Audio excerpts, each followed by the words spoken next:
আসসালামু আলাইকুম ওরহমতুল্লাহি ওবারাকাতুহু।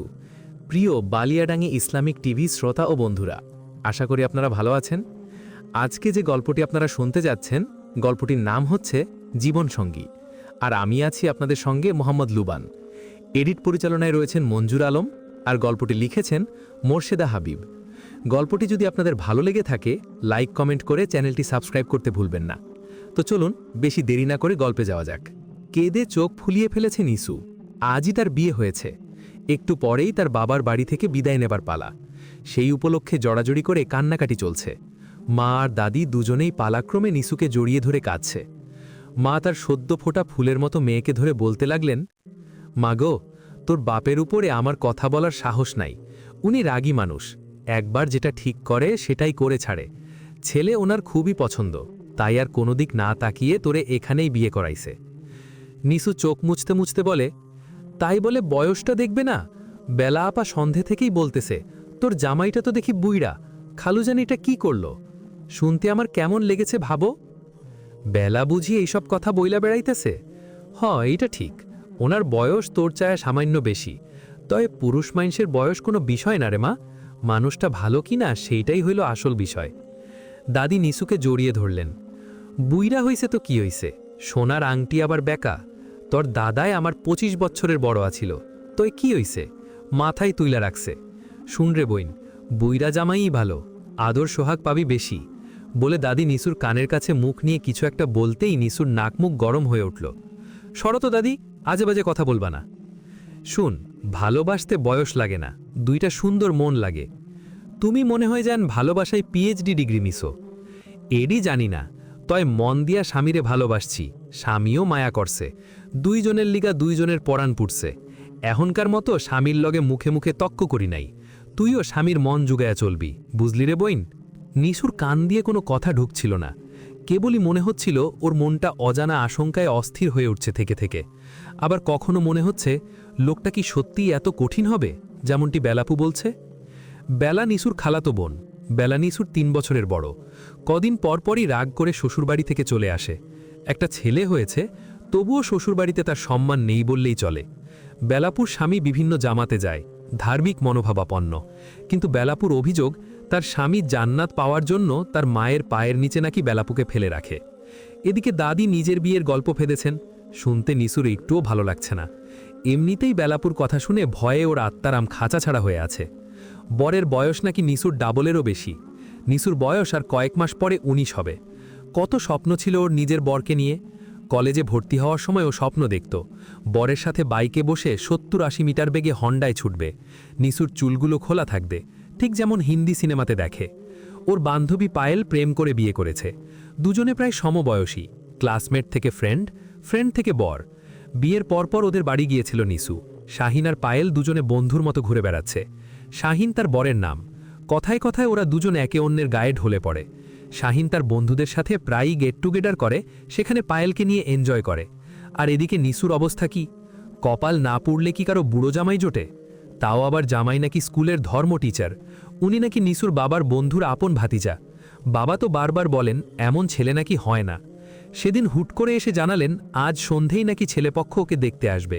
নিসু দুপুরে পরীক্ষা দিয়ে বাড়ি ফিরতেই মা কথাটা ওকে জানিয়েছেন। শুনে তখনই নিসুর মাথা গরম হয়ে উঠেছে, এক ছোট রাগারাগি করেছে মায়ের উপর।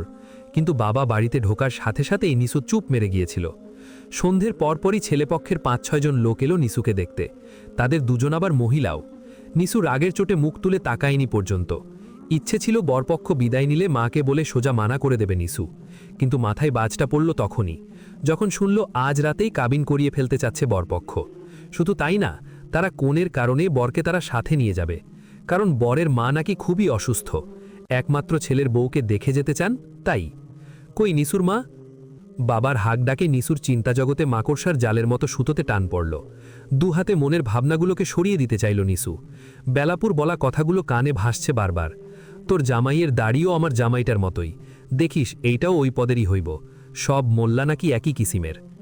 বেলাপুকে একটু আগেই কানে কানে বলে দিয়েছে 5 ওক্তে অজুর পানি দিবি, আর সামনে একটা ব্যাত রাখবি। ব্যাত কেন? নিসু অবাক হয়ে বলেছে, ওমা, এইটা তো ইসলামের নিয়ম। কোনো ভুল ত্রুটি হইল কি না তার জন্য আগে থেকেই ব্যাত আগায় দিবি, মন চাইলে যেন স্বামী তোরে পিটাইতে পারে, হাদিসে আছে। নিসুর গলা শুকিয়ে এলো। এমন নিয়ম কেন? আমি কোনোদিন মাইর খাই নাই বেলাপু। আব্বা তো কখনো মারে নাই। আম্মা মাঝে মধ্যে 2-4 ঘা দিলে দিছে, সেও সেই একেবারে ছোটবেলায়। বলতে গিয়ে গলা শুকিয়ে আসে। ফিসফিসিয়ে প্রশ্ন করল, তোমার স্বামী তো হুজুর টাইপের লোক, উনিও কি তোমার সাথে এমন করে?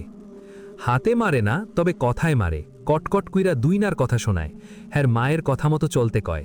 আর আমার শাশুড়ি তো সেই রকমই, ফেরাউনের বইন, 2 নার হারামি, হ্যাঁ নাকি তালিমে যায়। আমি কি করব বেলাপু? আমার ভাগ্যটাই খারাপ। হঠাৎ করে কি থেকে কি হয়ে গেল? আমার কি হবে বলো তো? কি আর হইব, হুজুররা বউরে যেমনে চায় স্যামনে নিজেরে মেইলা দিতে হয়। হাদিসে নাকি আছে, রাইতে ডাকলে যদি না যাস তো সারা রাইত ফেরেস্তারা তোরে অভিশাপ দিব। হাদিসে খালি এইসব কথাই থাকে, মেঘো পক্ষে কোনো কথা নেই? আমার তো খুবই ভয় লাগছে বেলাপু। কি আর করবি বল, তোর বাপ তো আমাগো কারো কথা শুনল না। হাসেম ভাই তোর লেগ্গা পাগল আসিল, তোর বাপে তো হের কাছে তোরে দিব না, দিল কিনা এক বুইরা মোল্লার লগে। আমার ভয় করছে বেলাপু। অহন ডরায়া লাভ কি? কইছিলাম চল হাসেম ভাইয়ের লগে তোরে ভাগায় দি, না বাপ মায়ের মানসম্মান যাইব, অহন ঠেলা সামলা। নিসু চুপ করে বসে রইল। হাসেম ভাই নিসুদের পাড়াতো ভাই, বিভিন্ন ছুতোনাতায় নিসুর সামনে পড়বে আর সেধে সাহায্য করতে চাইবে। নিসু কলেজে যাবার সময় কলেজ গেটে দাঁড়িয়ে থাকবে, আর দেখা হলে প্রায়ই বলবে, এদিক দিয়েই যাচ্ছিলাম। তারপর নিসুকে রিকশা করে তাতে উঠিয়ে দেবে। কিন্তু হাসেম ভাইকে দেখে নিসুর মনে কখনো কোনো শিহরণ জাগেনি। কখনো মনে হয়নি লোকটা তার প্রেমিক পুরুষ হতে পারে। আসলে নিসু কখনো এসব নিয়ে ততটা ভাবেনি, কিন্তু এখন বেলাপুর নানান কথায় মন তাকে ভাবাচ্ছে। বিদায় বেলায় নিসুর মা নিসুর কোপালে চুমো খেয়ে কাঁদতে কাঁদতে বললেন, স্বামীর কথা শুনিস, শ্বশুরবাড়ির মন জুগিয়ে চলিস, কোনো নালিশ যেন না শুনি। নিসুর বাবা শক্ত মানুষ, তবু মেয়ে বিদায়ের সময় মেয়ের হাত ধরে ঝরঝর করে কেঁদে ফেললেন। ছেলের বাবা তাকে সান্ত্বনা দিয়ে বললেন, কাঁদবেন না বেয়াই সাহেব, আমরা বউ নিচ্ছি না, মেয়ে নিচ্ছি। আপনার মেয়ে এখন থেকে আমার মেয়ে। কথাগুলো নিসুর মনের ক্ষতস্থানে সান্ত্বনার মলম বুলালো যেন। আর চোখে তাকিয়ে স্বামী মহাশয়কে এক ঝলকে দেখার চেষ্টা করল নিসু, কিন্তু দাড়ির একাংশ ছাড়া আর কিছুই চোখে পড়ল না। পুরো মুখ দেখতে হলে নিসুকে মুখটা পুরোপুরি তুলতে হবে। নিসু মুখ নামিয়ে হাতের টিস্যু দিয়ে চোখের কোণ চেপে ধরল। শরীর কাঁপিয়ে কান্না আসছে ওর। ছোট্ট একটা মাইক্রোতে উঠে বসল নিসু। তার পাশে এসে বসল লোকটা। গা থেকে মিহি আতরের গন্ধ আসছে। নিসু মুখ নামিয়ে রেখেছে। কয়েকজন মহিলা উঠে বসল গাড়িতে। অবশেষে চোখের সামনে নিজেদের ছোট্ট দোতলা বাড়িটি চোখের সামনে অদৃশ্য হয়ে গেল নিসুর। 1 ঘন্টাও হয়নি, এরই মধ্যে মাইক্রোটা একটা একতলা বাড়ির সামনে এসে থামল। পেছনের মহিলারা আগে নামলেন, তারপর নামলেন সেই স্বামী মহাশয়। একজন বোরকা পরা মহিলা এসে নিসুর হাত ধরে টানল। আসো বউ। নিসু নিচে নামল। ওর সাথে ওর ছোট ভাই নাহিনও এসেছে। সে নাকি আজ নিসুর সাথে এই বাড়িতে থাকবে। কাল ওর বাবার বাড়ি থেকে লোকজন আসলে চলে যাবে। ভাইকে দেখে নিসুর মনে কিছুটা সান্ত্বনা কাজ করল। ভেবেছিল ঘরে ঢোকার সময় একটা হুড়োহুড়ি হবে, গেট ধরা নিয়ে খুব মুলোমুলি হবে, কিন্তু সেরকম কিছু হচ্ছে না দেখে একটু অবাক হলেও স্বস্তি পেল নিসু। বিভিন্ন আত্মীয় স্বজনের বিয়েতে এসব দেখেছে নিসু, তবে একটা জিনিস স্পষ্ট বুঝতে পারছে সে, যে তার বিয়ে আর 10টা বিয়ের চেয়ে অনেক আলাদা। কোনো রকম বাধাবিঘ্ন ছাড়াই নিসু তার নিজের বাসর ঘরে পৌঁছে গেল। এখনও তার শামীম নামক মানুষটি এই ঘরে আসেনি। নিসু ভয়ে ভয়ে তার জন্য অপেক্ষা করছে। আসসালামু আলাইকুম ওয়া রাহমাতুল্লাহি ওয়া বারাকাতু। সালাম শুনে নিসু সামান্য নড়ে চড়ে উঠে গুটিয়ে গেল, কোনো উত্তর করল না। পুরো ঘরময় কড়া অথচ মিষ্টি একটা সুঘ্রাণ ছড়িয়ে পড়ল। নিসু অনমনেই নিজের হাতটা গালে ছোঁয়াল। বরফের মতো ঠান্ডা, কিছুটা বোধহয় কাঁপছেও। সুঘ্রাণের উৎসটা কাছে এসে দাঁড়ালো। কিছুক্ষণ দাঁড়িয়ে থেকে পুনরায় সালাম দিল। নিসু এবারও জবাব দিল না। লোকটা এবার নিসুর 1 হাত দূরত্বে বসে পড়ল। ঘ্রাণটা এবার নিসুর স্নায়ুর গভীরে যেন আঘাত হানল। অবচেতন মনে কোনরূপ ভাবনা আসার আগেই সুঘ্রাণের উৎসটা কথা বলে উঠল। সালাম দিলে তার উত্তর দিতে হয়, এটা ওয়াজিব। ওয়াজিব বোঝেন তো? নিশ্চুপ। প্রশ্ন করলে উত্তর দিতে হয়। নিশ্চুপ। আপনি বোধহয় একটু ক্লান্ত। নিশ্চুপ। আপনি কথা না বললে বাসর রাতের জরুরি কাজগুলো কিভাবে করব বলুন তো? নিসু একটা হার্টবিট মিস করল। বাসর রাতের জরুরি কাজ? ওহো, বেলাপুর কথাই তাহলে সত্যি। লোকটা কত অকপটে বলে দিল কথাটা, অথচ সে নিসুকে এখনো পর্যন্ত ঠিকমতো দেখিনি পর্যন্ত। কি করে পারে এরা? লোকটা আবার বলল, আপনার বাবা বললেন আপনি নাকি খুব বাধ্য মেয়ে। বাধ্যতার কোনো লক্ষণ তো আপনার মধ্যে দেখছি না। অবাধ্যতা কিন্তু খুব খারাপ জিনিস। নিসু চুপ করে রইল। সে মনে মনে ভাবছে, ভালো মানুষের রূপ ধরে মিষ্টি মিষ্টি কথায় আমাকে ভোলাতে পারবে না তুমি। তোমার বাধ্য হলে তো তোমারই সুবিধা, সে কি আমি বুঝি না? মনে মনে বললেও মুখে কোনো উত্তর দিল না। কয়েক সেকেন্ড অপেক্ষা করে লোকটা উঠে চলে গেল। নিসু ঘোমটার আড়াল থেকে দেখে লোকটা ঘরে নেই, সে একাই বসে আছে। বসে থাকতে গিয়ে ঝিমুনি আসছে নিসুর, কিন্তু সে ঘুমোবে না। তাহলেই লোকটা খুট করে শব্দ হলো কোথাও। নিসু ঘাড় গুজে বসে রইল। একভাবে বসে থাকতে গিয়ে নিসুর ঘাড় ব্যথা করছে। লোকটা গেছে প্রায় ঘন্টা হতে চলল। তাকে একা রেখে গেল কোথায়? নিসুর জবাব না পেয়ে রাগ করে চলে গেল নাকি? নিসু এবার সোজা হয়ে বসল। ঘোমটা সরিয়ে পুরো ঘরটা ভালো করে দেখল। রুমটা মোটামুটি বড়ই। খাটের অদূরে একটা আলমারি আর দুটো বেতের চেয়ার পাতা রয়েছে। অন্য পাশে রয়েছে একটা বুক শেলফ আর ছোট্ট শোকেস। ব্যাস এই, কোনো টিভি বা ডিভিডি নেই। নিসু একটু দমে গেল যেন। 1 ঘন্টা পার হয়ে গেল অথচ লোকটির কোনো খবর নেই। বাসর রাতে বউকে একা রেখে কেউ এভাবে গায়েব হয়ে যায়? এবার একটু গরম লাগছে নিসুর। চারদিকে তাকিয়ে সুইচ খুঁজল। দরজার ঠিক পাশেই সুইচটা। নিসু উঠে দাঁড়ালো। অনেকক্ষণ বসে থাকার পর হাঁটতে ভালোই লাগছে। নিসু উঠে হাঁটাহাঁটি করতে লাগল। হাত বাড়িয়ে ফ্যানের সুইচ অন করতে যাবার সময়ই দরজাটা খুলে গেল। নিসু চমকে ঘোমটা তুলতে গেলে লোকটা হাত তুলে ইশারা করে বলল, আমায় দেখে এত ঘোমটা টানাটানি করার দরকার নেই। কি গরম লাগছে? ফ্যান ছাড়ব? নিশু উপর নিচ মাথা দোলালো। লোকটা ফ্যানের সুইচ টিপে দিলে ঘরময় এক প্রশান্তির বাতাস ছড়িয়ে পড়ল। লোকটার বাম হাতে একটা বক্স জাতীয় কিছু, সেটা রেখে বলল, আপনার কি খিদে পেয়েছে? জি না। নিশু এই প্রথম মুখ খুলল। বলা ভালো, মুখে কথাটা চলে এলো। লোকটা এবার হেসে ফেলল, আর নিশু প্রথমবারের মতো লক্ষ্য করল লোকটার হাসিটা বেশ সুন্দর। যাক, নিশ্চিন্ত করলেন। আমি ভাবছিলাম না বলে কয়ে একটা বোবা মেয়ে ধরিয়ে দিল নাকি। নিশুর মুখ লালচে হলো। লোকটা বলল, আমাদের নামাজ পড়তে হবে, আর আরও 2-1টা জরুরি কাজ শেষে আপনি চাইলে ঘুমাতে পারবেন। নিশু বোকার মতো তাকালো। জরুরি কাজ? অজু আছে? জি না। সে কি, আগে বলবেন তো। যান, অজু করে আসুন, ওই যে বাথরুম। নিশু বিহব্বল অবস্থায় পা বাড়ালো। অজু করে আসতেই দেখল লোকটা এরই মধ্যে কুছিয়ে নিয়েছে। দুটো জায়নামাজ বিছিয়ে সামনেরটাতে দাঁড়িয়ে পাঞ্জাবির গুটানো হাতা সোজা করছে সে। নিশুকে দেখে আঙুল দিয়ে টাওয়াল ইশারা করে বলল, তাড়াতাড়ি আসুন। নিশু মুখ মুছে আঁচল মাথায় দিলে সেটা বারবার পড়ে যেতে লাগল।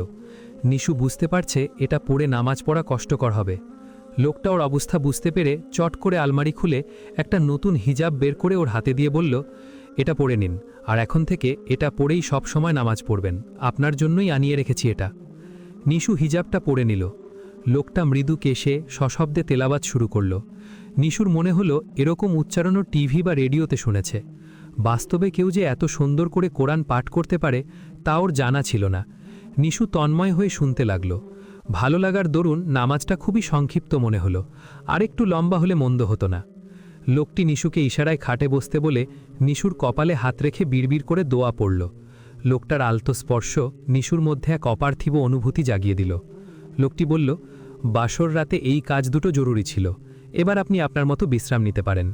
নিশু অবাক হয়ে লোকটার দিকে তাকালো, অপলক অকপট চাহনি। লোকটা কয়েক সেকেন্ড ওকে দেখে বলল, কি দেখছেন ওভাবে? না মানে, আমি ফজরে উঠতে পারি না, তাহলে আপনার ফজরের সময় অজুর পানি দিতে যদি না পারি তখন কি মানে বেত ব্যবহার করবেন? সাহস করে বলেই ফেলল নিশু। লোকটা বোকার মতো কিছুক্ষণ তাকিয়ে থেকে বলল, বেত ব্যবহার করব কিসে? না মানে আমার উপর, মানে অজুর সময় স্ত্রীকেই তো বেত এগিয়ে দিতে হয়, তাই না? আমি আপনার কথা বুঝতে পারছি না, বেতের কথা আসছে কেন? না মানে স্বামীরা স্ত্রীকে বেত দিয়ে মারে না, সেটার কথা বলছি। আমার বেলাপুর স্বামীও আপনার মতো। গড়গড় করে মনের ভিতরকার চেপে রাখা কথাগুলো এক নিঃশ্বাসে বলে গেল নিশু। নিজেও বুঝতে পারছে না কেন লোকটাকে সব কথা বলে ফেলল।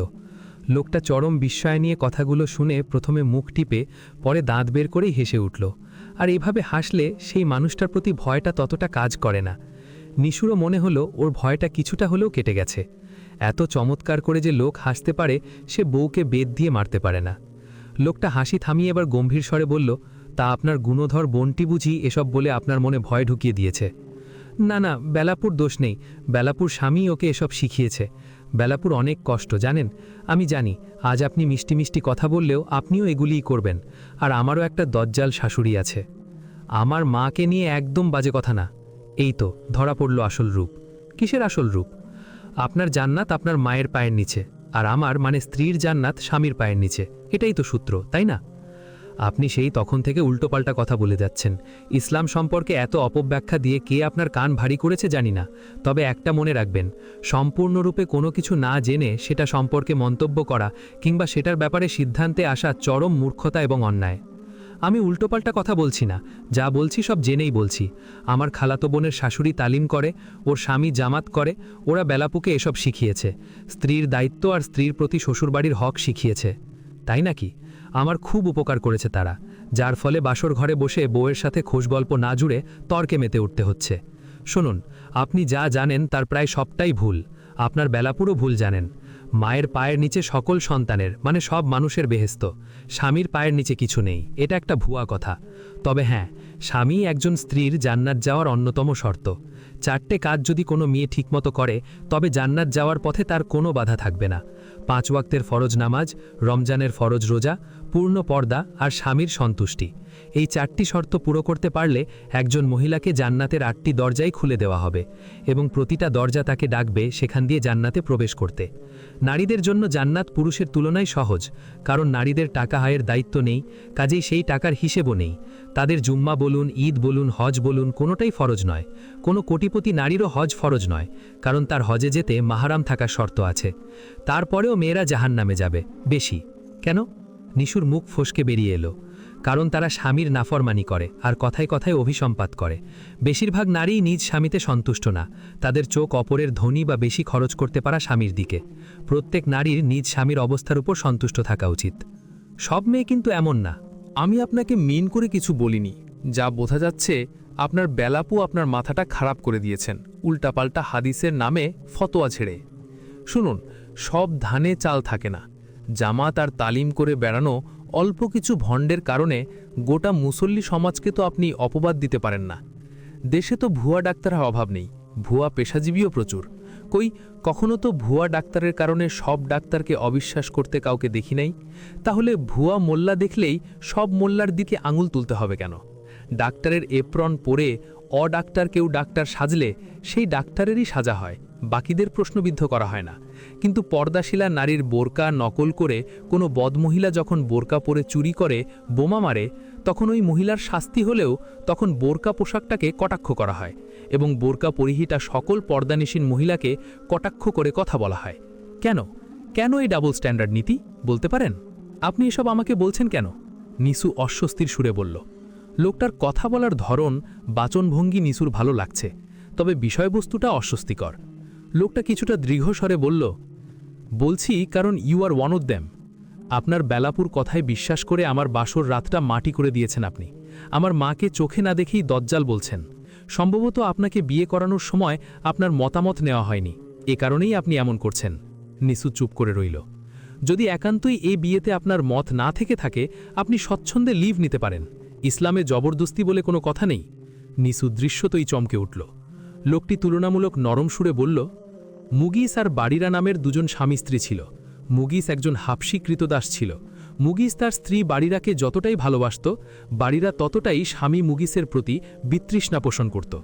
মদিনার অলিতে গলিতে মুগিস বাড়িরার পেছন পেছন কেঁদে ফিরত আর অশ্রুতে তার দাড়ি ভিজে যেত। এসব দেখে একবার রাসূল সাহ বাড়িরাকে বললেন, তুমি যদি তার কাছে ফিরে যেতে তো বড় ভালো হতো। বাড়িরা বলল, হে আল্লাহর রাসূল সাহ, আপনি কি আমাকে এ কাজের নির্দেশ দিচ্ছেন? রাসূল সাহ বললেন, না, আমি সুপারিশ করছি। বাড়িরা তখন বলল, আমার এটা কোনো দরকার নেই। এ হাদিসটি বুখারীর হাদিস। দেখুন, রাসূল সাহের একটি নির্দেশ বাড়িরাকে মুগিসের কাছে ফিরে যেতে বাধ্য করত, কিন্তু রাসূল সাহ কখনও কোনো স্ত্রীকে তার মনের ইচ্ছার বিরুদ্ধে স্বামীর সংসার করতে বাধ্য করেননি। জোর করে করানো বিয়ে তিনি ভেঙে দিয়েছেন, বরং তিনি বলেছেন, তোমাদের মধ্যে সেই ব্যক্তি উত্তম যে তার স্ত্রীর কাছে ভালো। এটাও সহি সনদে বর্ণিত। এর মানে কি? তার মানে স্বামীর ভালোত্বের সনদ স্ত্রীর কাছ থেকে নিতে হবে। আমাদের সবাই বাইরে খুবই অমায়িক থাকি, বন্ধু ভাবাপন্ন থাকি। কেবল বউয়ের কাছে এলেই স্বামীর আসল চরিত্রটার প্রকাশ পায়। তাই স্ত্রীর দেয়া সার্টিফিকেটকেই তিনি পুরুষের ভালো মন্দ যাচাইয়ের মাধ্যম করেছেন। সেখানে বেত ব্যবহারের প্রশ্ন কিভাবে আসে? এসব কিছু বলে মানুষকে ধোকায় রাখা হয়, কারণ যেই ইসলামের সৌন্দর্য জানবে সেই ইসলামের দিকে আকৃষ্ট হবে। যেমন আজকে পাশ্চাত্যের মেয়েরা হচ্ছে। স্বাধীনতার নামে তাদের যে ব্যবহার করা হচ্ছিল, এটা তারা দেরিতে হলেও বুঝতে পেরেছে। কেবল আমাদের দেশের অনেক মেয়েই এখনও এটা বুঝতে পারছে না। নিসু চোখ তুলে তাকালো। ওর মনে হলো ওর সামনে যে লোকটি দাঁড়িয়ে আছে তার কাছে ওর ক্ষমা চাওয়া উচিত, কারণ কথায় কথায় সে অনেক কড়া কথা বলে ফেলেছে। কিন্তু নিসু সংকোচে কিছু বলতে পারল না। লোকটা জায়নামাজ ভাঁজ করে কিছুটা হতাশাব্যঞ্জক কণ্ঠে বলল, আপনি এই রুমে বিশ্রাম নিন, আমি আম্মার কাছে যাচ্ছি, আপনাকে আর কষ্টে ফেলতে চাইছি না। টেবিলে ওই বক্সটাতে কিছু খাবার রয়েছে আর জগে পানি, খেয়ে নেবেন। লোকটা দরজার দিকে পা বাড়ালো। লোকটা বাইরে চলে গেলে নিসু চুপচাপ বসে ভাবতে লাগল কোথাও কিছু একটা ভুল হচ্ছে। লোকটার ব্যবহার যথেষ্ট মার্জিত, কথাবার্তাও সুন্দর। নিশ্চয়ই বেলা আপারই বুঝতে কোথাও ভুল হয়েছে। বেলা আপার বক্তব্যানুযায়ী সে লোকটাকে দেখতে অতটা বয়স্কও মনে হয় না, অথচ বেলা আপার দৃষ্টিতে সে বুইরা। আসলে তার বয়স কত কে জানে, দাড়ির জন্য হয়তো বেশি লাগে, কিন্তু তার বলিষ্ঠ অবয়ব তো বলে অন্য কথা। ভেবে নিসু একাকেই লাজ রাঙা হলো। এমন সময়ে লোকটা আবার ঘরে ঢুকল। নিসু মিখ তুলে তাকালো। লোকটা আপন মনেই বলতে লাগল, এ সময় বাইরে যে নতুন কোনো গল্পের জন্ম দিতে চাই না। আমার অসুস্থ মা অযথাই টেনশনে পড়ে যাবে। আশা করি আপনিও ব্যাপারটা মনে রেখে চলার চেষ্টা করবেন। নিন, এবার শুয়ে পড়ুন। বলে লোকটা শুয়ে পড়ল। নিসু আর কথা না বাড়িয়ে চুপচাপ বিছানায় এসে বসল। লোকটা মাঝখানে কোলবালিশটা রেখে ওপাশে মুখ দিয়ে শুয়ে পড়েছে। অগত নিসুকেও এপাশে গুটিসুটি মেরে শুতে হলো, কারণ এ ঘরে দ্বিতীয় কোনো খাট বা সোফা নেই যেটাতে একজন মানুষ প্রয়োজনে শুতে পারবে। অপরিচিত জায়গায় নিসুর ঘুম আসে না, তার উপর পাশে ওই লোকটা শুয়ে আছে। তাকে ঠিক কতটুকু বিশ্বাস করা যায় আসলে? শুয়ে শুয়ে ভাবতে লাগল নিসু। লোকটার কথাবার্তায় এক অদ্ভুত শান্ত ভাব বজায় রাখলেও কণ্ঠের দৃঢ়তাটা কানে বাজে। নিসু ঘাড় ফিরিয়ে সতর্ক চোখে তার পাশে তাকালো। মিহি নাক ডাকার শব্দ আসছে লোকটার দিক থেকে। হঠাৎ কি মনে হতে লোকটার ঘুমন্ত মুখটা ভালো করে দেখার চেষ্টা করল নিসু। জেগে থাকা অবস্থায় সরাসরি তাকাতে সংকোচ হয়। লোকটার চাহনি বড় অদ্ভুত। যখন তাকায় তখন মনে হয় চোখের ভেতর দিয়ে অন্তর পর্যন্ত দেখে ফেলছে। অন্তর্ভেদী দৃষ্টি যাকে বলে। লোকটার বয়সটাও নিচুর জন্য রহস্যময়।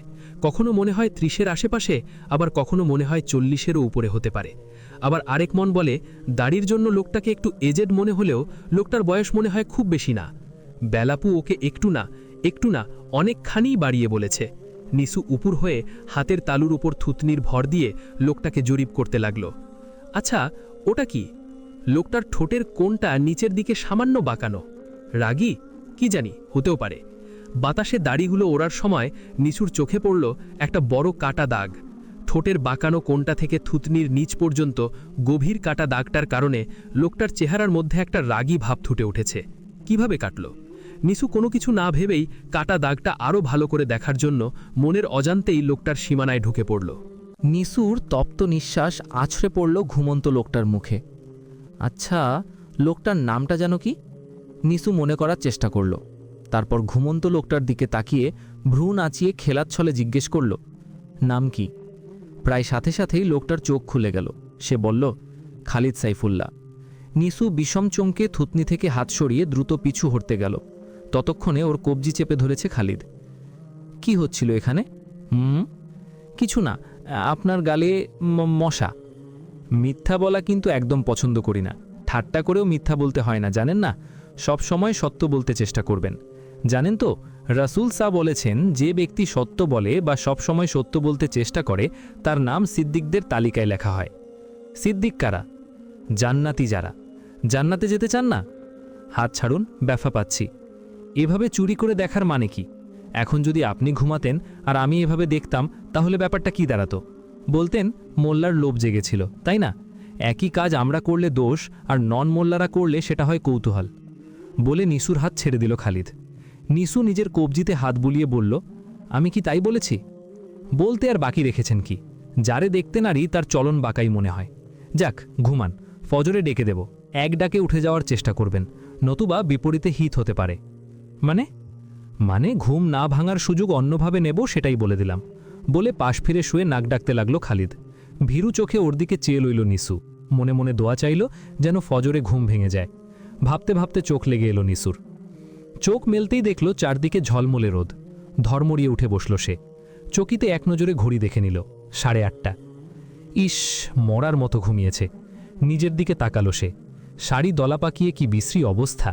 এমনিতেই শাড়ি পরার অভ্যাস নেই ওর। কোনো মতে শাড়ি সামলে বিছানা ছাড়ল সে। ফ্রেশ হয়ে ঘর ছেড়ে বেরোতে যাবে, তখনই খালিদ ঢুকল। ঘুম ভাঙল তাহলে? মানে আপনি কি ডেকেছিলেন? ডাকিনি মানে? কতভাবে ডাকলাম, এত গভীর ঘুম তো ভালো না, যান কাজাটা আদায় করে নিন। এই 8:30টার সময়? ঘুমের কারণে নামাজ ছুটে গেলে ঘুম ভাঙা মাত্রই প্রথম কাজ নামাজটা আদায় করা। 8:30 9টা কোনো কথা না, যান পড়ে নিন, একসাথে নাস্তা করব। নিসু বিরস মুখে ফের ঘরে ঢুকে পড়ল। নিসু পায়ে পায়ে শাশুড়ির ঘরে ঢুকে দেখল খালিদ পরম যত্নে তার মাকে খাওয়াচ্ছে। কিছুক্ষণ দাঁড়িয়ে দৃশ্যটা দেখল। খাওয়ানো শেষে দূরে রাখা পানির গ্লাসটা নিতে খালিদ নিজেই উঠল, তবু নিসুকে বলল না দিতে। ব্যাপারটা খেয়াল করল নিসু, ও গ্লাসের পাশেই দাঁড়িয়েছিল, ওকে বললেই পারত। তার মানে নিসুর গতরাতের বলা কথাটা সে পুষে রেখেছে, ওর বাবার কানে না দিলেই হয়। বাবার যে চণ্ডাল রাগ। নাস্তা শেষে নিসুকে ইশারায় ডাকল শাশুড়ি। ততক্ষণে খালিদ তাকে বসতে বলে নাস্তার প্লেট গ্লাস নিয়ে বেরিয়ে গেল। নিসু শাশুড়ির সামনে গিয়ে বসলে শাশুড়ি ওর হাত ধরে বলল, কেমন লাগছে মা তোমার নতুন সংসার? নিসু মুখ নিচু করে বলল, আমি কিছু বুঝতে পারছি না, এত হঠাৎ করেই এসব হয়ে যাবে বুঝতে পারিনি। শাশুড়ি মুচকি হেসে নিসুর থুতনি নেড়ে সেই আঙুলে চুমু খেয়ে বললেন, আমার সোনার ছেলের রিজিক তোমার সাথে বাধা, নইলে বিয়ের জন্য রাজিই হচ্ছিল না। ওর বাবা যেদিন তোমাকে দেখতে নিয়ে যাওয়ার জন্য পিরাপিরি করল, সেদিন আমি বলে কয়ে পাঠালাম, আর এক দেখাতেই তোমাকে পছন্দ করে বিয়ের জন্য রাজি হয়ে গেল আমার ছেলেটা। এগুলো হলো রিজিকের ইশারা। তোমার বাবার কথায় তোমার শ্বশুরও আরেকটু ভরসা পেল। কি বলেছিলেন বাবা? তিনি বলেছিলেন, আমার মেয়ে এ যুগের মেয়েদের মতো না, খুবই বাধ্য মেয়ে আমার, ওকে নিয়ে আমি গর্ব করি। এসব শুনে আমার খালিদও নরম হলো। শাশুড়ির সাথে কথা শেষ করে ঘরে ঢুকতেই ওর সেলফোন বাজল। নিসু অবাক হলো, পায়েল এ সময়? নিসু ফোনটা কানে ঠেকালো। কিরে পায়েল, এ সময় তো কখনো ফোন দিস না। কখনো দেই না বলে কি দিতে পারবো না? এভাবে কথা বলছিস কেন, কি হয়েছে? কি আর হবে, আমি চলে এসেছি। মানে আমি ওর সংসার ছেড়ে চলে এসেছি। ও আমাকে আর আদিলকে নিয়ে সন্দেহ করে। হঠাৎ এত ফ্রেন্ডলি চলতি তোরা? ও সব শো অফ, তুই বুঝবি না। ও গেট টুগেনো করবে, হেনো করবে, তেনো করবে বলে আবার আমাকে নিয়ে ছোক করবে। আদিল আমাকে ফোন করে কেন, এটাই তার প্রশ্ন। বল, এ যুগে এসব কোনো কথা? আমরা সবাই ফ্রি মাইন্ডে মিশতাম বিয়ের আগের থেকেই, তখন তো কিছু বলতো না, এখন কেন সন্দেহ করে? আমিও এবার ওকে উচিত শিক্ষা দেব, পা ধরে সরি না বললে যাব না। একটু বাড়াবাড়ি হয়ে যাচ্ছে না? শাহিন ভাই যখন পছন্দ করে না তো বাদ দিয়ে এসব বন্ধুত্ব। তুইও দেখি মানধাতা আমলের ধ্যান ধারণা নিয়ে বসে আছিস, নাকি মোল্লা বাড়ি গিয়ে তুইও মোল্লা হয়ে গেলি? ওর জন্য আমি কেন নিজের সাদালাত বাদ দেব? তাছাড়া এসব ওর হীনমন্যতা। আমি রাখি পায়েল, আর শোন, এটা আমার শ্বশুর বাড়ি, যখন তখন ফোন দিস না। ফোন রেখে একটু বিরক্তই হলো নিসু। স্বামীকে রাগিয়ে হলেও বন্ধুত্ব রক্ষা করতে হবে, এটা কেমন কালচার? ফোন রাখতেই দেখলো খালিদ নাস্তা খাওয়ার জন্য ওকে ডাকছে। নিসু এগিয়ে গিয়ে দেখল ফ্লোরে একটা ছোট্ট দস্তরখানা বিছিয়ে তাতে গ্লাস প্লেট সাজিয়ে রাখা হয়েছে। খালিদ নাস্তার প্যাকেট খুলে পরোটা আর সবজি ভাজি বের করে প্লেটে ঢালল। নিশু হাঁটু মুড়ে নামাজের ভঙ্গিতে বসল। ওর নিচে বসে অভ্যেস নেই, বাসায় ছোট্ট ডাইনিং টেবিলটাতেই ওরা খাওয়া দাওয়া সারত। ওর আড়ষ্ঠ ভঙ্গিমা দেখে খালিদ মৃদু হেসে বলল, কি বসতে কষ্ট হচ্ছে? নিশু জবাব দিল না। খালিদ বলল, অভ্যেস হয়ে যাবে। আমাদের রাসূল সাল্লাল্লাহু আলাইহি ওয়াসাল্লাম জীবনে কোনোদিন চেয়ার টেবিলে খান নাই, আর আমরা তার উম্মত হয়ে চেয়ার টেবিল ছাড়া বসতে পারি না। এটা তো উম্মতের বৈশিষ্ট্য না। উম্মত মানে অনুসারী। তাকে কি পারফেক্টলি অনুসরণ করতে পারছি? তাহলে কারো বাড়িতে চেয়ার টেবিল থাকাটা কি দোষের? চেয়ার টেবিল থাকাটা হয়তো দোষের না, তবে সেটা ছাড়া খেতে না পারাটা অবশ্যই দোষের। মানুষকে মাটির সঙ্গে সবসময় সম্পর্ক রাখতে হবে, কারণ সে এই মাটি থেকেই তৈরি, আবার মৃত্যুর পরও এই মাটিতেই মিশে যাবে। মাটিকে এত অপছন্দ করা তো উচিত না। নিশু কিছু বলল না। বিকেলে খালিদের এক বন্ধু আর স্ত্রী এলো বউ দেখতে। খালিদ ওর বউকে ভেতরে পাঠিয়ে দিল নিশুর সাথে দেখা করার জন্য। নিশুকে দেখে মহিলাটি সালাম দিল, মুসাফাহা করল। মহিলা বোরকা নেকাব সরাতেই নিশু অবাক হলো। মহিলা বেশ সুন্দরী দেখতে। নিশুর নিজেকে ম্লান মনে হলো ওনার সামনে। মহিলাটির সাথে খানিকক্ষণ কথা বলার পর নিশু বুঝতে পারল মহিলাটি শুধু সুন্দরীই নয়, রীতিমতো শিক্ষিতাও। এক পর্যায়ে নীলু থাকতে না পেরে বলেই বসল, আপনি বিশ্ববিদ্যালয় পড়ুয়া শিক্ষিতা মেয়ে হয়েও একজন হুজুরের জীবনসঙ্গিনী কিভাবে হলেন? বিয়েটা কি পারিবারিক? মেয়েটা হেসে ফেলে বলল, আপনার বয়স বেশ কম, তাই এখনও পৃথিবীর স্বরূপটা বুঝতে পারছেন না। আমাদের চারপাশটা বড় বেশি সাজানো আর মেকি। মানুষ থেকে শুরু করে প্রতিটা জিনিস নকল, আলগা ঠাটে মোড়ানো। আমরা বাইরে এক রূপ ধারণ করে থাকি আর ঘরে আরেক। আমি নকলের ভিড়ে একজন আসল মানুষকে পেতে চেয়েছিলাম। শার্ট, প্যান্ট, কোট, টাই আর পারফিউমের আড়ালে কোনো অমানুষকে নয়, সত্যিকারের একজন মানুষ, আল্লাহর খাঁটি বান্দা। আপনি হয়তো শুনলে অবাক হবেন, আমার বিয়ে আপনার স্বামীর সাথেই ঠিক হয়েছিল। আমি ওনাকে দেখিনি, কিন্তু ওনার অনেক গুণের কথা জানি। শুধু তার গুণপনায় মুগ্ধ হয়েই তাকে বিয়েতে রাজি হয়েছিলাম। কিন্তু রিজিকটাই আসল। আপনার শাশুড়ি তখন মারাত্মক রকম অসুস্থ হয়ে পড়েন। বিয়ের কথাবার্তা অনেক দূর এগিয়েও থেমে যায়। আপনার স্বামী তার দায়িত্বশীলতার পরিচয় অন্যভাবে দিলেন। তার ঘনিষ্ঠ বন্ধুকে ডেকে তার সাথে আমার বিয়ের ব্যবস্থা করে দিলেন। আমি আমার স্বামীকে পেয়ে সুখী। তার কারি টাকা না থাকতে পারে, কিন্তু সুন্দর একটা মন আছে। আমি ওটাই চেয়েছিলাম। আপনার স্বামী তার মায়ের দিকে তাকিয়ে বিয়েতে রাজিও হচ্ছিলেন না। পরে শুনলাম আপনার সাথে বিয়েতে উনি রাজি হয়েছেন। বুঝলাম আপনার সাথে ওনার রিজিক বাধা ছিল। আপনি পরম সৌভাগ্যবান যে খালিদ ভাইয়ের মতো এমন চমৎকার পরোপকারী মানুষকে জীবনসঙ্গী হিসাবে পেয়েছেন। আমার স্বামী আর খালিদ ভাই ছেলেবেলার বন্ধু। আমি আমার স্বামীর কাছেই শুনেছি খালিদ ভাইয়ের সততার গল্প।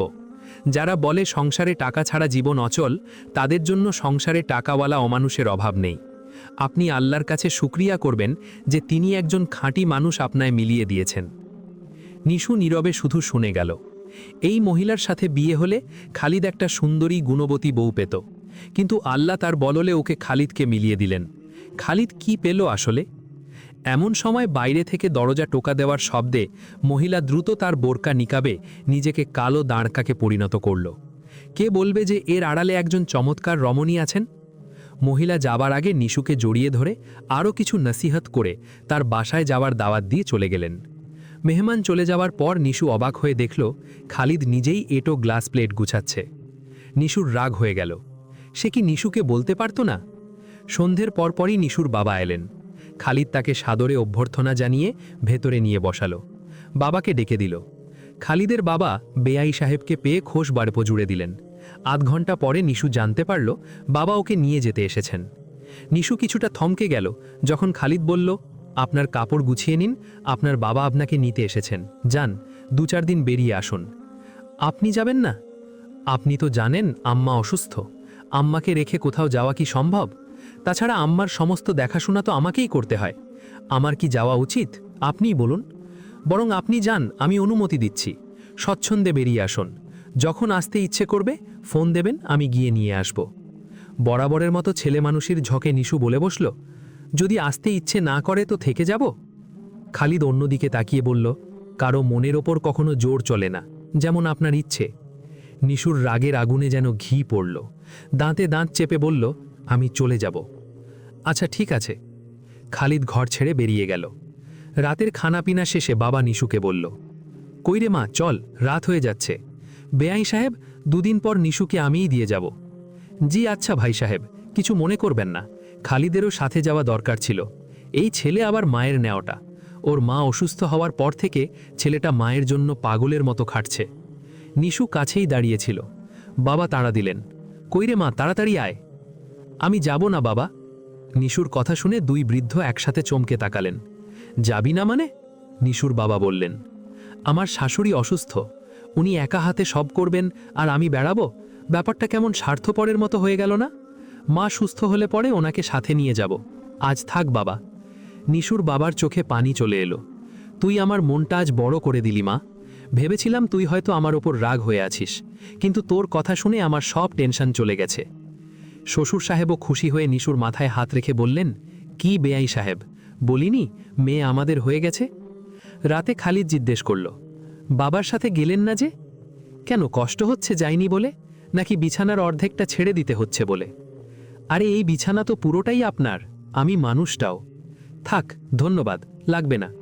নিশু উল্টো দিকে মুখ করে শুয়ে পড়ল। পরদিন সকালে খালিদের জন্য চমক অপেক্ষা করছিল। নিশু ওর আগে উঠে নামাজ পড়তে বসে গেছে। নামাজ শেষে অন্যান্য দিনের মতো শুয়ে না থেকে সোজা রান্নাঘরে চলে গেছে।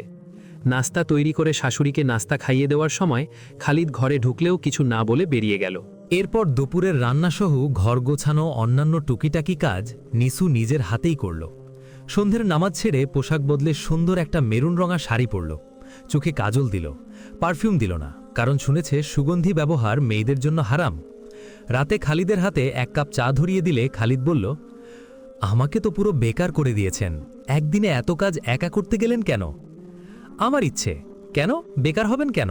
আপনার স্কুলের কোনো কাজ নেই? কাজ আছে তবে অল্প। খালিদ চায়ে চুমুক দিয়ে তৃপ্তির সাথে আহ করে উঠল।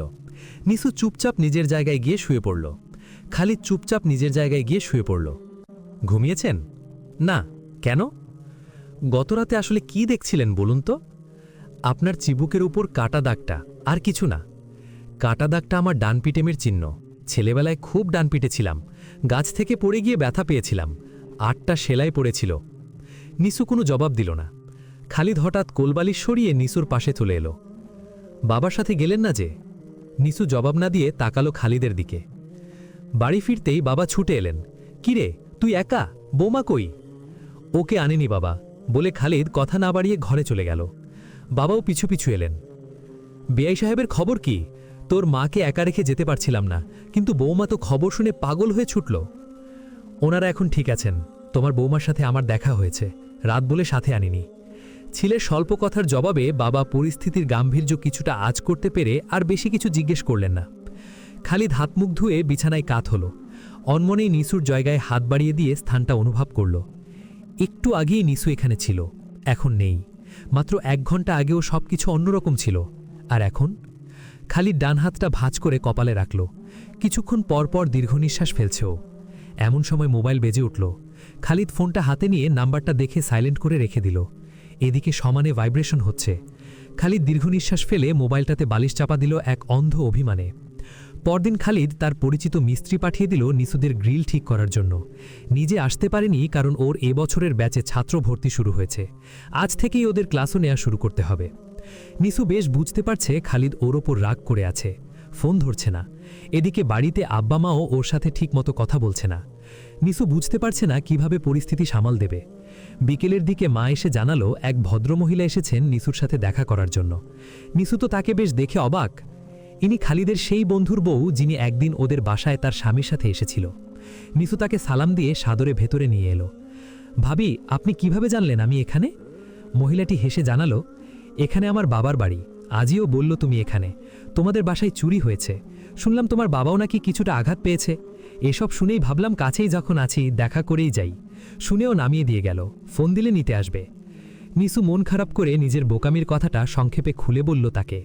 মহিলাটি মুচকি হেসে বলল, কই, ও তো এ ব্যাপারে আমায় কিছু বলল না। তার মানে খালিদ ভাই ওকে এসব কিছু বলেনি।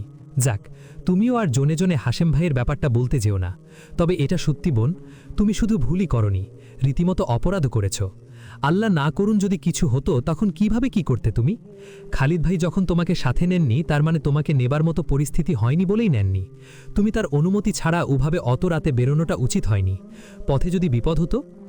নিসু ম্লান সুরে বলল, আসলে বাসার খবর শুনে টেম্পার ধরে রাখতে পারিনি। আমাকে মিথ্যা সংবাদ দিয়ে ভড়কে দেয়া হয়েছিল। দেখো, প্রতিটি স্ত্রীরই উচিত তার স্বামীকে সম্মান করা, সে যা যতই সাধারণ বা দরিদ্র হোক না কেন। আমাদের রাসূল তো এটাও বলেছেন যে আল্লাহের পরে আমি যদি কাউকে সিজদা করার আদেশ দিতাম তবে স্ত্রীদের বলতাম তাদের স্বামীকে সিজদা করার জন্য, কারণ আল্লাহ নারীদের উপর পুরুষকে আধিপত্য দিয়েছেন। আবু দাউদ আহমদের মুয়াজ ইবনে জাবাল থেকে। কিন্তু কোনো মানুষকে সিজদা করা হারাম। তুমি স্বামীর মর্যাদা সম্পর্কে বেখবর বলেই এমনটি করতে পেরেছ। তোমাকে একটা ঘটনা বলি। একবার এক মহিলার স্বামী দেশান্তরে যাবার সময় তাকে বলে গেল, তুমি ঘরেই থেকো। স্বামী চলে যাবার পর মহিলাটি সংবাদ পেল তার পিতা ভীষণ অসুস্থ। তখন মহিলাটি দাসীর দিয়ে রাসূলের নিকট সংবাদ পাঠিয়ে পিতাকে দেখতে যাবার ব্যাপারে অনুমতি চাইল। রাসূল তার স্বামীর অনুপস্থিতি ও তার আদেশ শুনে মহিলাটিকে ঘরেই থাকার পরামর্শ দিলেন। পরবর্তীতে মহিলাটি জানতে পারলেন যে তার পিতা মুমূর্ষ অবস্থায় পতিত হয়েছে। তিনি রাসূলের সম্মতি চাইতে পাঠালে একই নির্দেশ এলো, তুমি ঘরেই থাকো। শেষ পর্যন্ত মহিলাটি পিতার মৃত্যু সংবাদ শুনে পিতাকে শেষবারের মতো দেখতে যাওয়ার ইচ্ছা পোষণ করলে রাসূল তাকে এবারও ঘরেই থাকতে বললেন। পরবর্তীতে রাসূল ওই নারীর পিতার জানাজায় নিজে অংশগ্রহণ করেন এবং ফিরে এসে লোক পাঠান, ওই নারীকে জানিয়ে এসো তার পিতা তার কারণে জান্নাতি হয়েছে। বোন, তুমি ভাবতে পারো কন্যার নেক আমলের বদলা হিসেবে পিতা জান্নাতি হয়ে গেল, কারণ ওই মেয়ে রাসূলের আদেশকে ভারী মনে করেননি। তার কি কষ্ট কম হচ্ছিল? কিন্তু স্বামীর আদেশ টপকে যাওয়ার নির্দেশ স্বয়ং রাসূল দেননি। আজ যদি সব নারী নির্দ্বিধায় তাদের স্বামীদের আনুগত্য করত তবে এক একটি ঘর হতো জান্নাতের বাগিচা, আর স্ত্রীরা হতো জান্নাতি হুর। কিন্তু আজকে একটি সম্প্রদায় আমাদের সমাজে নারী স্বাধীনতার নাম দিয়ে নারীত্বকে পুরুষত্বে পরিবর্তনের করার মানসিকতা নারীদের মধ্যে জাগিয়ে দিয়েছে, তাতে সবচেয়ে বড় ক্ষতি নারীরই হচ্ছে। সে হারিয়েছে তার নারীসুলভ কোমলতা, হারাচ্ছে সন্তান ধারণের সক্ষমতা, জরায়ু বিপর্যয়, পাশাপাশি সে সামাজিকভাবে অপস্থ হচ্ছে। আগামী প্রজন্ম মমতাময়ী মায়ের বদলে প্রফেশনাল বুয়ার কাছে বেড়ে উঠছে। সমাজে পরকীয়া বাড়ছে, জেনা ব্যাপক প্রসার লাভ করেছে। নারী আজ নিজ স্বামীর সেবা করাকে দাসত্ব বলে মনে করছে, অথচ এর ডাবল শ্রম সে তার অফিসের কর্তাকে দিচ্ছে। যথাসময়ে সেজেগুজে অফিস যাচ্ছে, শ্রম মেধা ঢেলে দিচ্ছে সামান্য কিছু বেতনের বিনিময়। গালি বকা খেলে বলে এসব মেনে নিয়েই চলতে হবে, অথচ এই বকা স্বামী দিলে তার চেতনায় গিয়ে আঘাত লাগে। ফলাফল দেখো, স্বামীদের অবাধ্য হওয়ার কারণে নারী তার অবদ্ধ মেয়ে হচ্ছে, আর তার নিজের সন্তান দাসত্ব করছে অন্য কারো আয়ারা। একাংশ অলস অকর্মণ্যে পরিণত হয়ে বউকে রোজগার করতে পাঠিয়ে নিজেরা গায়ে হাওয়া লাগিয়ে বেড়াচ্ছে। আরেকদল পুরুষ দিন শেষে ক্লান্ত শ্রান্ত অফিস ফেরত ম্লান স্ত্রীকে অরুচিকর অবয়বে দেখছে। একই সাথে কড়কড়ে পাড়ভাঙা শাড়ি পরা টিপটপ সহকর্মীকে দেখে বেচারি সহধর্মিণীকে তাদের কাছে পানসে মনে হচ্ছে।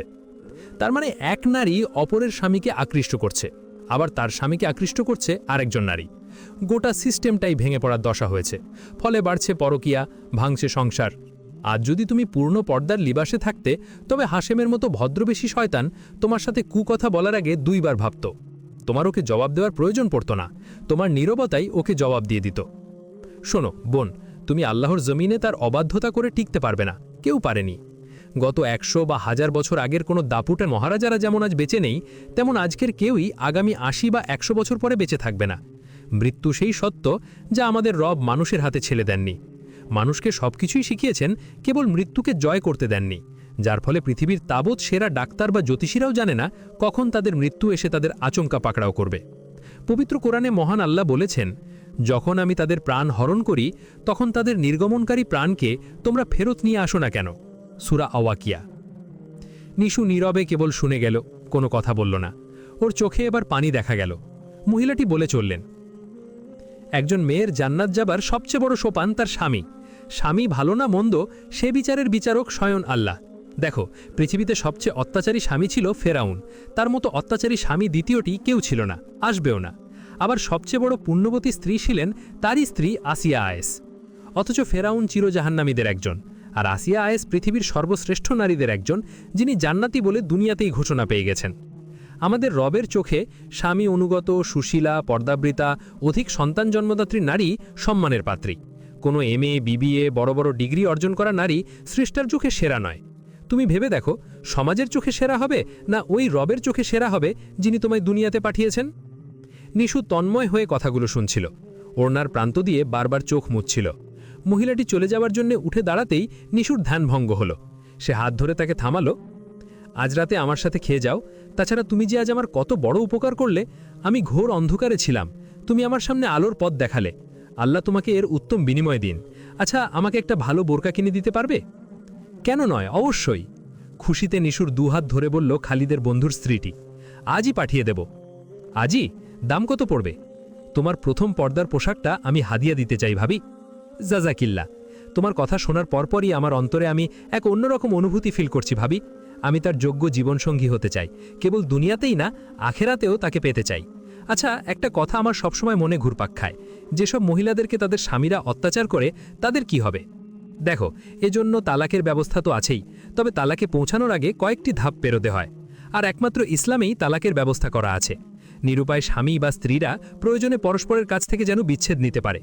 অন্যান্য ধর্মে তো তালাকের আইন পরে পাশ করে সংযোজন করতে হয়েছে। তবে কোনো স্ত্রী যদি সাবর এখতিয়ার করে, তবে সেই স্ত্রীকে রাব্বুল আলামিন জান্নাতে প্রবেশ করাবেন এবং তাকে নতুন স্বামী দান করবেন, যার দিকে তাকালে চোখ ফেরানো দায় হয়ে পড়বে। জানো তো, জান্নাতে কারো বয়স 30 থেকে 33-এর উপরে হবে না। সেখানে প্রতিটি নারী হবে নবযৌবনা এবং প্রত্যেকবার স্বামী সংঘর্ষের পর সে পুনরায় কুমারী হয়ে যাবে। আর জান্নাতের সকল স্বামীকে 100 জন পুরুষের শক্তি দেওয়া হবে। সেখানে পুরুষদের দাড়ি থাকবে না। সেখানে দুনিয়ার নারী আর হুরদের মাঝে গানের প্রতিযোগিতা হবে। জান্নাতি হুররা গাইবে জান্নাতেই তাদের জন্ম নিয়ে, তারা নিষ্কলুষ, কোনো নোংরামি তাদের স্পর্শ করেনি। তখন প্রতিউত্তরে জান্নাতের দুনিয়ার নারীরা গাইবে, আমরা নামাজ পড়েছি, রোজা রেখেছি। এভাবে দুনিয়ার কঠিন পরিবেশে থেকেও নিজেদের পরহেজ করার গান তারা শোনাবে। এভাবে জান্নাতি হুররা হেরে যাবে। আর স্বামীরা যখন জান্নাতে তার দুনিয়ার স্ত্রীকে দেখবে, তখন তার কাছে হুরদের চেয়েও নিজের স্ত্রীকে সুন্দরী মনে হবে। নিশু অবাক হয়ে শুনছিল। মহিলাটি ঘড়ি দেখে ছটপটিয়ে উঠল। আচ্ছা, আজ চলি, দেরি হয়ে যাবে। বাকিটুকু আরেকদিন বলবো। জান্নাতে দুনিয়ার নারীদের রূপের গল্প শুনলে আজ রাতে আর ঘুমাতে পারবে না।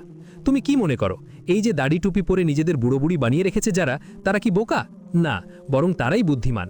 বোকা তো তারা যারা এই দুনিয়ার সামান্য 50-60 বছরের জীবনের ভেতরে মাত্র 20 বছরের যৌবনকে আসল ভেবে নিজেদের ঈমান আমল সব বিসর্জন দিয়েছে যৌবনকে উপভোগ করতে।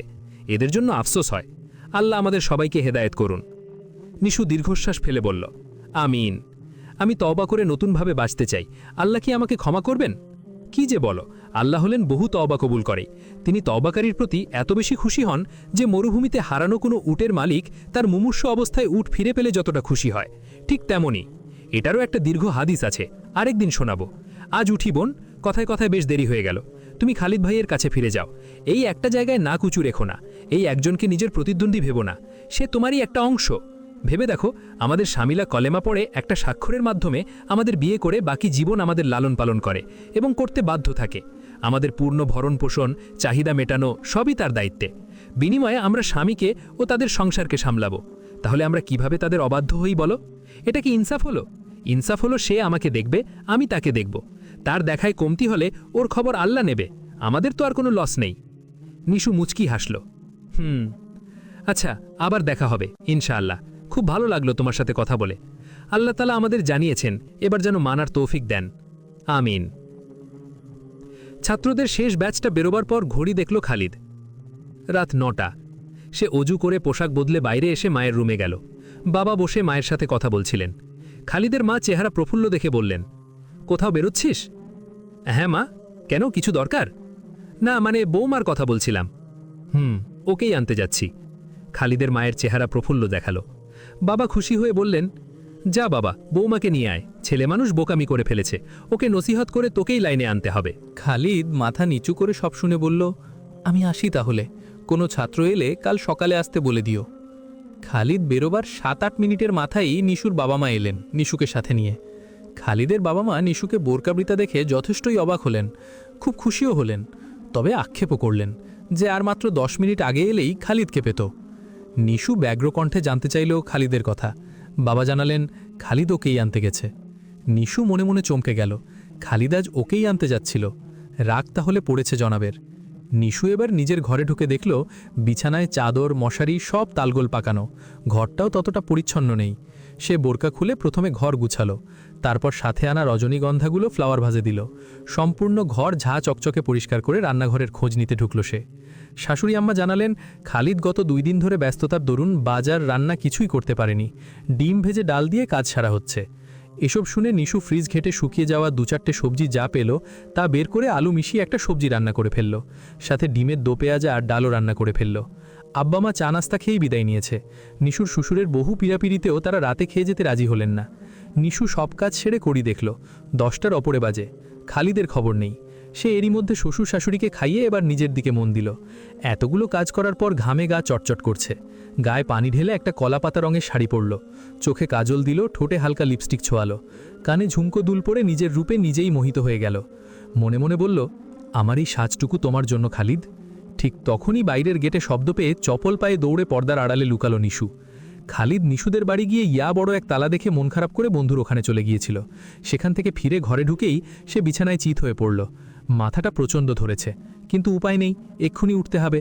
উঠে ডিম ভেজে আগে মাকে খাওয়াতে হবে। কিন্তু উঠতে একদমই ইচ্ছে করছে না। ছাদের দিকে তাকিয়ে ভাবতে লাগলো, নিশুরা সবাই গেল কোথায়? অন্তত একটা ফোন তো করতে পারত। নিশু তাকে একটা ফোন পর্যন্ত করল না। বুক চিরে একটা দীর্ঘশ্বাস বেরুলো খালিদের। হঠাৎ রজনীগন্ধার ঘ্রাণ পেয়ে মাথা তুলল। বেডসাইড টেবিলটাতে শোভা পাচ্ছে ফুলসহ ভাসটা। আর আচমকাই সে লক্ষ্য করল ঘরটা বড় বেশি গোছানো আর পরিপাটি।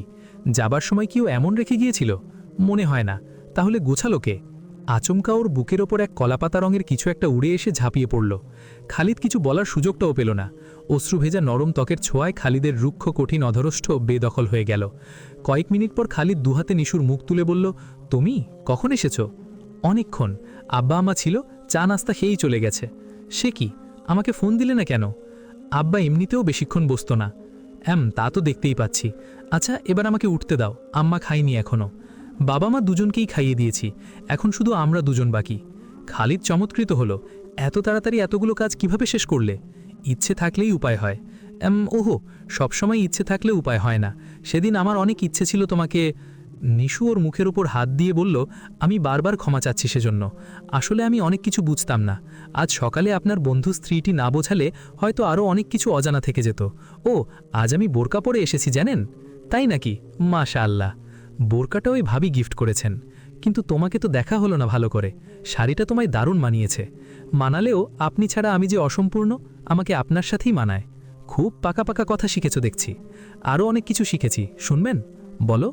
নিশু খালিদের কানের কাছে মুখ নিয়ে গড়গড় করে কিছু একটা বলে গেল। খালিদ ওপরের দাঁত দিয়ে নিচের ঠোঁট কামড়ে ধরে হেসে দিয়ে নিজেও সেই দুয়া পুনরাবৃত্তি করল। নিশু হেসে ফেলল। এবার সে খালিদকে ওঠার জন্য টানল। চলুন, ভাত খাবেন। এখন তো ওঠা যাবে না। তোমার মুখস্থ শক্তি দেখে আমি বাকরুদ্ধ হয়ে গেছি। দুয়াটা শোনার পর এখন আর উঠতে ইচ্ছে করছে না। নিশু কিছু বলতে গিয়েও থেমে গেল। তার ভুবন আজ খালিদময়। নিশু সে ভুবনের নিভৃতচারিণী। আজ নিশু সত্যিকার অর্থেই খালিদের জীবনসঙ্গিনী হওয়ার পরম সৌভাগ্য অর্জন করতে পেরেছে। একটু দেরিতে হলেও নিশু নিজের জীবনসঙ্গীর মূল্য বুঝতে পেরেছে। তাই খালিদের অন্তরে আজ সে বিজয়ের পতাকা উড়িয়ে দিয়েছে। নিশু অস্ফুটে বলল, আমি একজন উত্তম জীবনসঙ্গিনী হতে চাই। খালিদ মৃদুস্বরে বলল, তাই তো, আজ তোমার অভিষেক হবে। সমাপ্ত।